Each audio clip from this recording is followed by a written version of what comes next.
Bienvenue sur la chaîne YouTube de LP Academy. Donc l'idée aujourd'hui c'est de parler un peu de la préparation au concours sapeur-pompier professionnel. Benjamin, toi ça fait 5 ans que tu accompagnes déjà les candidats via la plateforme pédagogique et aussi en présentiel. Et je pense que tu as déjà fait ça aussi en caserne peut-être avant Avant de de se le faire. lancer. Ouais, ok. Donc l'idée c'est d'échanger, d'apporter un peu de valeur aux candidats qui vont regarder les vidéos. Si on regarde aujourd'hui avec ton recul, est-ce que tu as un point que tu as remarqué qui fait échouer des candidats? Oui, bien sûr, c'est évident. Je pense que c'est déjà, premièrement, c'est le manque de préparation. Quand on prétend aller au concours de sapeur-pompier professionnel, Mhm. il n'y a pas de secret, il faut se préparer. Ouais, Il n'y a pas de place à. Il ne faut pas qu'il y ait de place à l'inconnu. Premièrement, c'est l'épreuve écrite. ouais, Euh, on connaît tous les épreuves du concours. C'est très vaste, c'est très varié. En fait, on ne peut pas faire d'impasse sur n'importe quel domaine. Et d'ailleurs, on le revoit dans tous les concours. Ceux qui font l'impasse sur la culture administrative, par exemple, c'est ceux qui passent au travers en règle générale de leur concours. Donc pour moi, premièrement, c'est le manque de préparation. Voilà, il faut vraiment que les apprenants, ceux qui se préparent au concours, se mettent déjà dans leur bulle d'un sapeur-pompier professionnel qui s'organise, qui se prépare via un chronogramme, quelque chose de structuré pour qu'ils réussissent leur concours. ok. Ok, et qu'est-ce que tu dirais justement à ceux qui ont tendance à sous-estimer les épreuves écrites puisque c'est un coefficient 1? Ah, je sais qu'il y a plein de personnes qui pensent cela, mais il ne faut pas les sous-estimer puisque c'est la porte d'accès aux autres épreuves. Oui, Donc si on sous-estime cette partie-là et qu'on ne la passe pas, ben, en fait, entre guillemets, on se tire une balle dans le pied alors que peut-être on aurait performé sur l'épreuve physique ou même oui, orale. Je pense que vu que c'est la porte d'entrée, ben, il ne faut pas le négliger. Et puis en plus, ça peut nous servir pour la partie orale. mm, Puisque tout ce que tu vas apprendre dans la partie écrite, oui, c'est ce que tu pourras retranscrire peut-être dans la partie orale. effectivement, ouais. Ok, je te remercie. Si ensuite tu avais deux conseils à donner aujourd'hui à des candidats au concours caporal. Mon premier conseil, je pense il faut s'entourer de personnes compétentes qui font évoluer, qui nous font évoluer. Oui, Voilà, aller chercher vraiment les personnes, ben, des passionnés, les gens qui connaissent. Euh, et surtout, le deuxième point, c'est ne pas hésiter à poser des questions. Ne pas rester, surtout dans un milieu de pompiers, où souvent les questions, on n'ose pas les poser par peur du ridicule ou peu importe. oui, Il faut poser les questions, aller chercher ceux qui savent. Et de toute manière, c'est comme ça qu'on évolue. Voilà, faut pas hésiter sur ce point-là. oui. Oui, c'est un vrai challenge. Ce concours, c'est aussi une meilleure connaissance de soi dans la préparation, que ce soit pour les épreuves écrites, physiques ou orales. On se découvre, notamment sur la partie orale où quand on commence à travailler un peu ses qualités, on se rend compte on met en lumière des choses qu'on a vécues, parce qu'il faut les présenter au jury, qu'il faut arriver à se mettre en valeur. Donc, complètement. Et en plus, il y a une partie importante, c'est souvent quand les apprenants se préparent au concours, ben, ils nous font remonter, ben, ah mais ça je le savais pas. Alors que ben, souvent c'est des pompiers volontaires depuis X années. Oui, Ah ben cette partie-là je l'avais jamais vue. Donc même j'ai envie de dire si on échoue au concours, ben c'est pas un échec puisque on aura évolué dans l'apprentissage, oui, ne serait-ce que des doctrines ou des conduites à tenir spécifiques que ben, en fait en tant que sapeur-pompier volontaire, peut-être qu'on l'a jamais vu, on n'en avait même pas connaissance. oui. Et le fait de préparer ce concours, ben, ça fait évoluer au moins dans ce domaine-là. Ouais. Ouais, effectivement, c'est vrai j'ai souvent eu ce retour de découvrir en fait ou de redécouvrir son activité de pompier volontaire en préparant le concours. Ouais, Après, effectivement, il y a aussi beaucoup de documents qui arrivent, les GTO, GDO.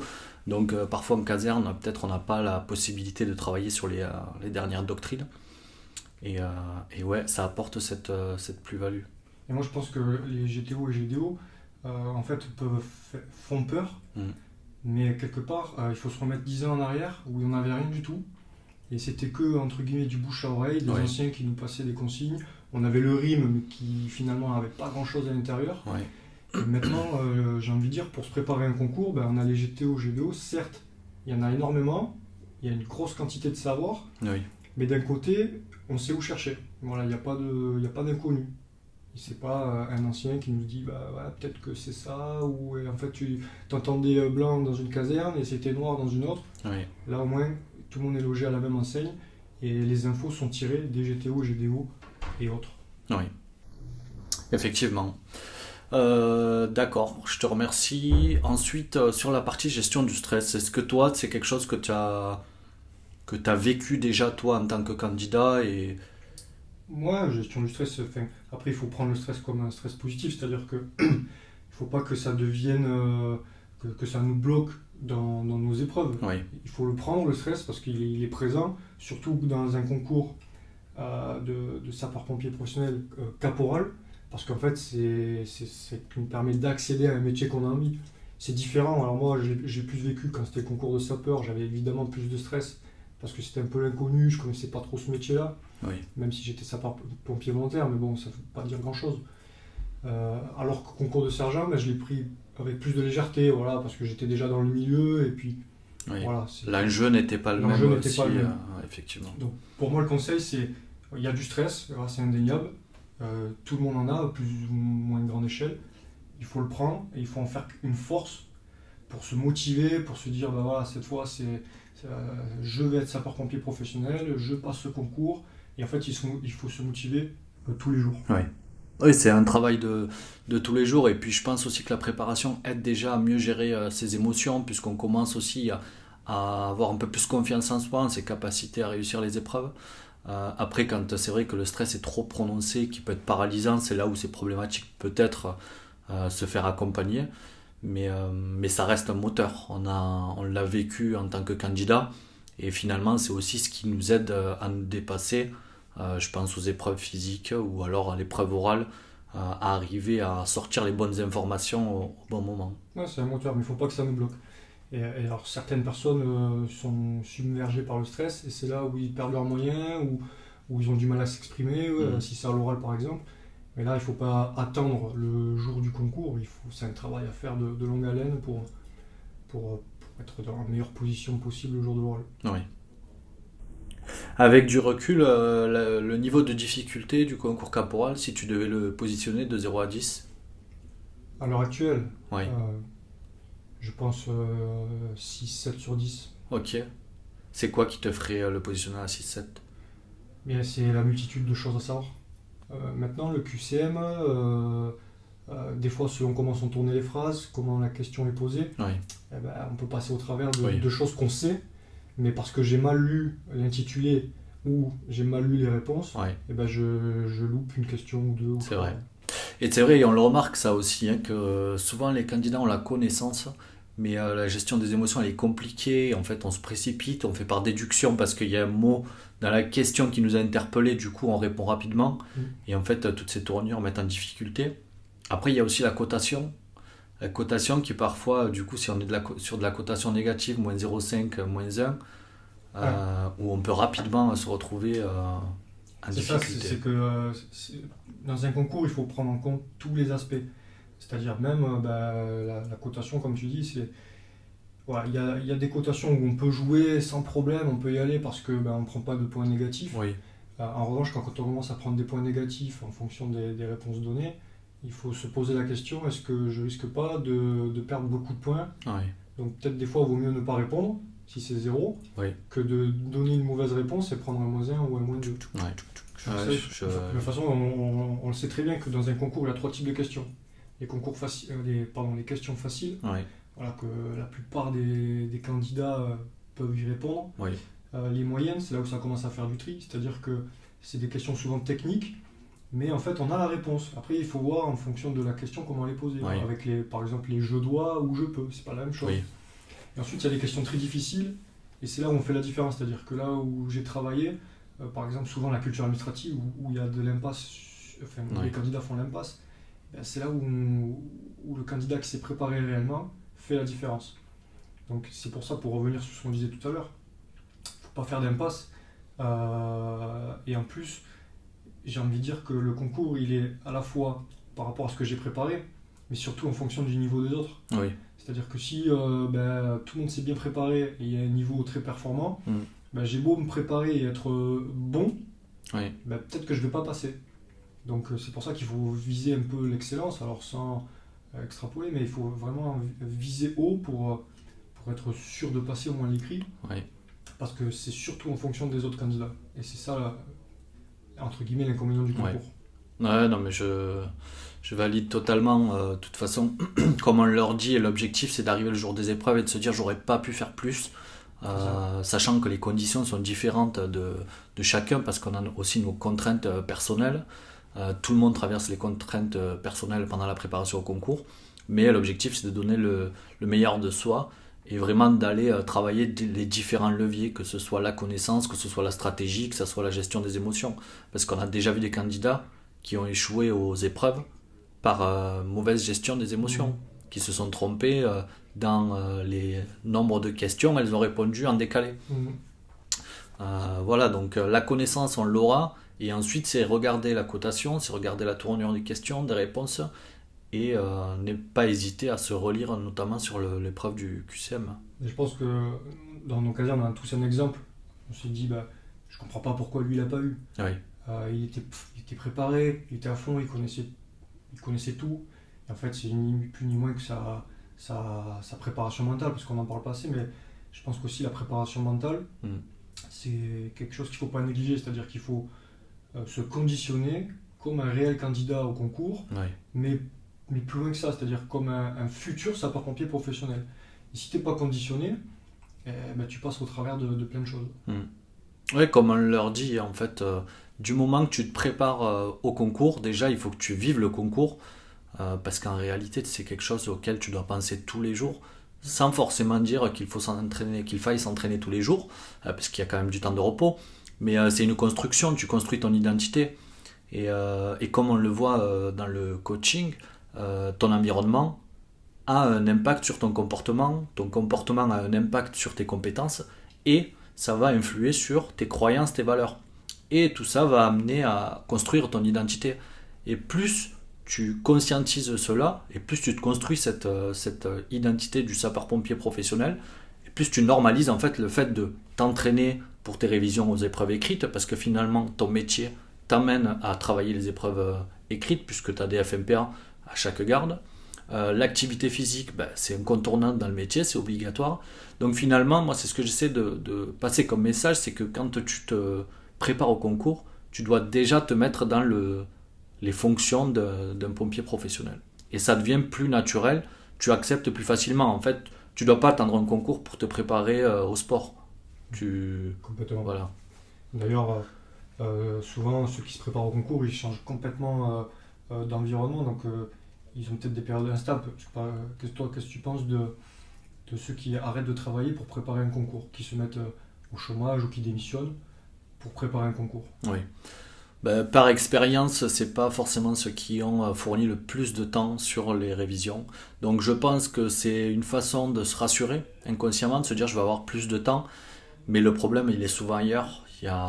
On peut avoir un manque de discipline. Se dire qu'avec plus de temps, on va avoir plus de motivation. Mais le vrai travail, il est intérieur pour moi. En fait, c'est pas une histoire de contraintes dans le planning. Enfin, ayant connu des personnes avec des plannings assez chargés qui préparaient le concours, ça a été fluide. Et j'ai eu l'exemple de personnes qui arrêtaient pour se préparer au concours, qui ne fournissaient pas plus de temps. Et on voyait les horaires sur la plateforme. Oui, et puis en plus, ça peut te rajouter un stress, c'est-à-dire que si tu démissionnes, tu n'as peut-être plus de rentrée d'argent. Exactement. Voilà, donc dans ta vie, peut-être ça devient un petit peu instable. Ouais. Et donc finalement, tu n'as plus vraiment la tête à te préparer au concours. Oui. Puisque tu as la tête à te dire comment je vais faire pour manger à la fin du mois. Ouais. Voilà, si j'exagère un petit peu, mais... Et c'est exactement ça. Hein. Si on reprend la pyramide de Maslow, le besoin de sécurité, on a le besoin de sécurité financière. Donc forcément, ça va jouer sur la manière dont tu vas réviser. Tu ne seras pas aussi serein que si tu avais une rentrée d'argent pour réviser tranquillement et préparer tes épreuves. Ouais, c'est ça. Moi, je pense que le problème, il n'est pas là. C'est que ceux qui font ça, ceux qui démissionnent pour se préparer au concours, c'est qu'ils ont un manque d'organisation. D'ailleurs, c'est un petit jeu que j'aime bien faire. C'est ceux qui me disent qu'ils n'ont pas le temps. Ben, c'est très simple, on va sur le téléphone, on regarde le temps passé sur l'écran, et ben, souvent ils sont à 10 ou 15 heures par semaine sur Facebook ou Instagram. Ouais. Donc je pense que du temps on en a tous, plus ou moins, mais tout passe par l'organisation, c'est-à-dire qu'il ne faut pas s'interdire à aller sur Instagram ou les réseaux sociaux, il ne faut pas s'interdire à aller regarder Netflix, Ouais. mais peut-être au lieu de le regarder 2 heures le soir, ben, je regarde qu'une heure et je passe une heure à travailler. Et voilà, donc c'est là où les gens font l'erreur. Ouais. Je suis d'accord. Et du coup, si on va un peu plus loin, qu'on parle un peu des profils psychologiques, il y a aussi, si on prend certains profils qui ont tendance justement, lorsqu'elles arrêtent de travailler, ont tendance à se rendre beaucoup plus disponibles donc, pour prendre des gardes en caserne. Si on prend le profil empathique par exemple, qui est assez serviable et qui lui a des difficultés à dire non, c'est un profil qui va, au lieu de préparer son concours, passer son temps sur des astreintes. C'est ça, ben, il sera de garde en plus, et il aura peut-être pas forcément le temps de préparer son concours. Ouais. Lui va penser que c'est bien parce qu'il est dans un environnement de pompiers, etc. Oui. Mais c'est peut-être pas l'environnement qu'il lui faut, en tout cas sur certaines personnes, hein. C'est peut-être pas l'environnement qu'il lui faut pour préparer un concours. Oui. C'est bien d'aller prendre des gardes pour se prendre de l'expérience, pour être, comme on le disait tout à l'heure, dans un environnement de pompiers. Mais il ne faut pas devenir entre guillemets, celui qui va boucher les trous, entre guillemets. Oui.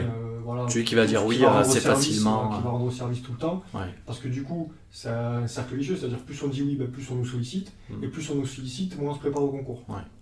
Ouais, donc c'est vraiment... Il y a un vrai travail sur différents leviers, comme on le disait, notamment la préparation mentale, mais c'est là où les profils psychologiques, par exemple, comme on a parlé du profil empathique, lui, son premier travail, c'est d'être en capacité de dire non. Dire non pour se focaliser sur son projet. Au-delà du fait que, bon, il arrête le travail pour se focaliser sur son concours, lui, il a déjà un travail à poser des limites aidantes. Après, on sait que chaque profil psychologique a ses spécificités, mais c'est vrai que c'est un levier qui n'est pas exploité. Nous, on a commencé à y travailler dessus et ça nous permet justement d'aider nos candidats. Mais pour moi, ouais, c'est incontournable et on le verra beaucoup plus à l'oral, justement, le profil psychologique et les leviers sur lesquels on peut l'aider à mieux communiquer avec le jury. Et le truc, c'est que tant que le candidat ne se connaît pas, ben, il s'imagine pas une seconde que en fait, son profil psychologique il peut être, comment dire, il peut être favorable ou défavorable dans sa préparation. Ouais, c'est ça en fait, c'est que quand tu regardes tous les profils psychologiques, ils ont tous leurs forces, donc ils ont vraiment tous leur place dans le concours, mais ils ont chacun leurs risques et limites. Et en fait, on se rend compte qu'en fonction des profils psychologiques, il y a certains risques qui peuvent être plus à l'écrit, ou alors si on prend le profil structuré, Travailloman par exemple, sur les épreuves écrites, en principe, c'est pas un profil à difficulté parce que lui, il a une automotivation, il arrive à s'organiser assez facilement. Et là où lui, son axe de travail va être important, ça va être surtout à l'oral, où le fait qu'il soit assez distant émotionnellement, ben, il va falloir y apporter ce côté émotionnel. Ok, ben, est-ce que tu avais d'autres éléments à ajouter ? Non, écoute, merci de m'avoir invité. Merci à toi pour toute la valeur que tu as pu leur partager. Et de toute façon, on continuera avec d'autres épisodes. Et n'hésitez pas justement à laisser en commentaire les sujets sur lesquels vous souhaitez qu'on intervienne.